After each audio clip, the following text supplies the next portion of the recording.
Hello, my loves. Stasha, the period coach here. And I am here today to talk to you about income generating masculine versus feminine. Okay, so you may have seen in a previous video that I talked a bit about how money and pleasure are very much the same and need to be treated with a cyclical attitude and how that's built into our cycle. So if you haven't seen that one, check that out. But anyway, you don't need to see it to watch this. So let's talk a little bit about how the masculine and the feminine affect our income and how that all relates to our cycle. Because, you know, me, can't do anything without the cycle. All right, so okay, let's use some pretty fun things. Dr. Lisa Rankin once said that you need to be more eggy. Sit back, receive. Be more eggy, less spermy. Push and achieve. And I really love that analogy, and I'm going to keep it here for today. So let me just sort of set the scene for you. Masculine, spermy, pushing towards a goal to achieve it, right? Achieve said goal by pushing through anything, any kind of obstacle that might be in your way, diving in, burrowing in, working really hard to get into the egg and achieve. All right, great.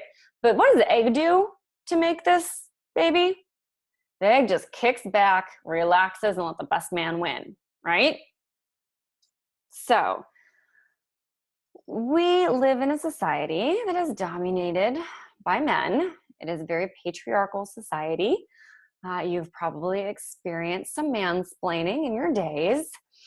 And you've probably been running your business like a dude, which is what we all have done. There is nothing wrong with it. You did nothing wrong. You did the best you can with the circumstances that you had. But I am changing your circumstances now. You do not have to run your business like a dude. Natasha Corbin is fond of saying sausage sales, hashtag sausage sales. You don't have to push. Some examples of spermy sales techniques are things like getting a Facebook friend who immediately messages you as soon as you accept their friend request and says, "Thanks for accepting my friend request. You might be interested in purchasing my new program." Or being just put into a Facebook group by the person running the Facebook group immediately after accepting their friend request. Or asking a question in a Facebook group and having somebody offer you a paid program, right? You know, maybe you go into a Facebook group and you say, "Oh man, I've got some really bad cramps." And you get a bunch of women that say, you know, "Drink some ginger tea, it's really good." Or, you know, use a hot compress, or, you know, add a little clary sage oil to your abdomen, it'll feel great.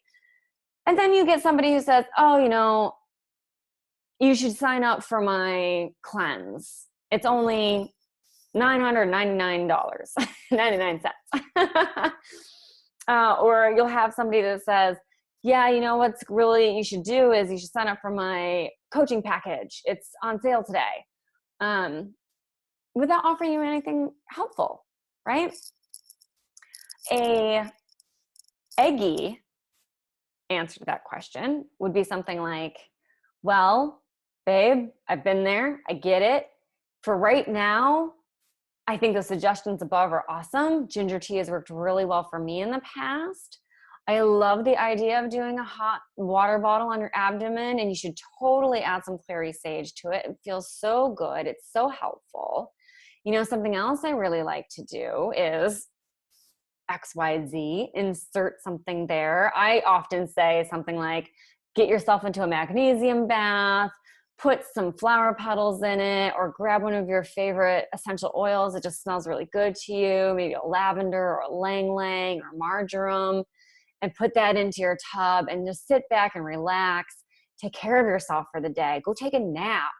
Go Netflix for a couple of hours. Just relax. Get out of your head because that anxiety is really bad." Or offer something helpful. I often like to do things like say, "You know, I have a really good meditation. It's really helpful for pain. Why don't you check it out and give them a link to one of my meditations that's really good for pain, right? So giving something that's helpful and free, that's not a follow-up offer, that's not going to put them into an email system and a funnel, because you know what? If they want to, they'll sign up to those things. But right now, they're just asking for help. Okay? So spermie versus eggy. I hope that was really clear for you. It's just an example that I'm familiar with. So how does that relate to masculine and feminine income, right? Okay. So when you ask a question like that and you get those kinds of answers, how do you feel about them? Do you feel like the person who's selling you something is somebody that you want to work with immediately? Is that somebody that you want to learn from? Or do you feel a little grossed out and say, you know, maybe I'm not going to do that. I'm not going to click that link. I don't want to be there. I don't want to pay you $1,000 for that cleanse, whatever it is. So that, first of all, do you want to make money? Or do you want to turn people off? So step one is just realizing that you got to help, right? You're going to give some helpful, loving, you asked for this advice, I'm going to give it to you. If somebody says, I don't want advice, I just need to bitch about this, don't give them advice, right? So those are some masculine techniques versus some feminine techniques for sales. Okay. If somebody likes what they're getting from you, they're going to keep going and they're going to look into things, right? They'll be there. So looking into that and income generating in that aspect. The other way of masculine versus feminine income generating on a more large scale concept is that your cycle is built in to be income generating all of the time, sometimes through doing things overtly, recording a video, putting it out on the internet, and allowing people to view it, right? So I'm in my ovulation phase. This is what we think of as that higher young energy. It's a really extroverted phase. This is when I'm recording my video. And you may be seeing this video for the first time during my luteal phase, when I don't feel like pushing out there, when I don't want to be the big scene out there. But I recorded this during my ovulation phase and I scheduled it to go out during my luteal phase so that I can kick back and relax and do what I need to do, like coming up with some amazing ideas for what to do next month during my luteal phase, while you guys get to reap the benefits, right?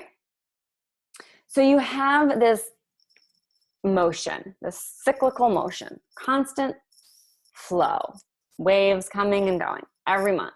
And you have masculine and you have feminine times. And there are certain things in business that absolutely work. Yeah, you know, I hate seeing that like crazy launch process with all of the videos and the opt-ins and all of that nonsense. But you know what, it works. And I get it. Sending that final email, hey, the doors are closing. I understand your reluctance to do it, but it works and I get it.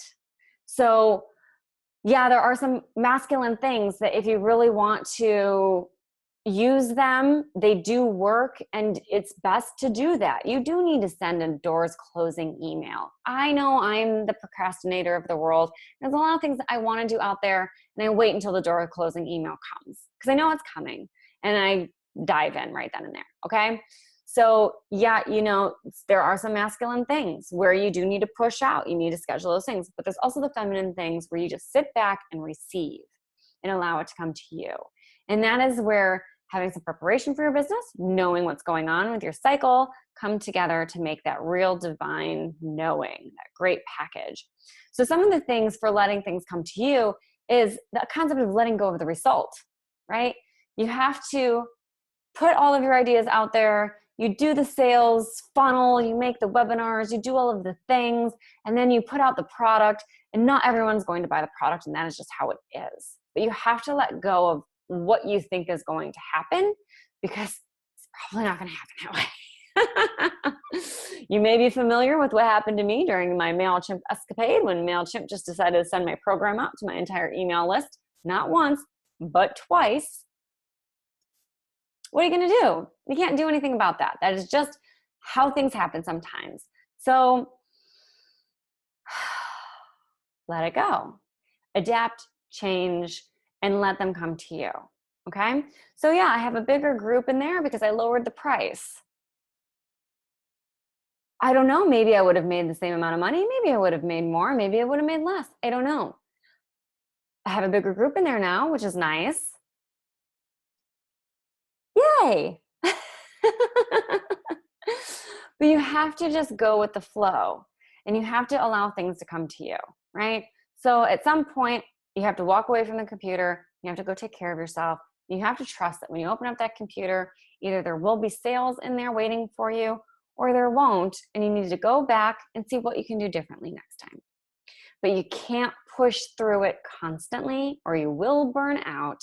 You will be into sausage sales and you will be in that masculine mode all of the time. And you will be sacrificing your feminine. You'll be sacrificing your ability to receive. And that comes along with your ability to receive pleasure and your ability to receive money. Okay.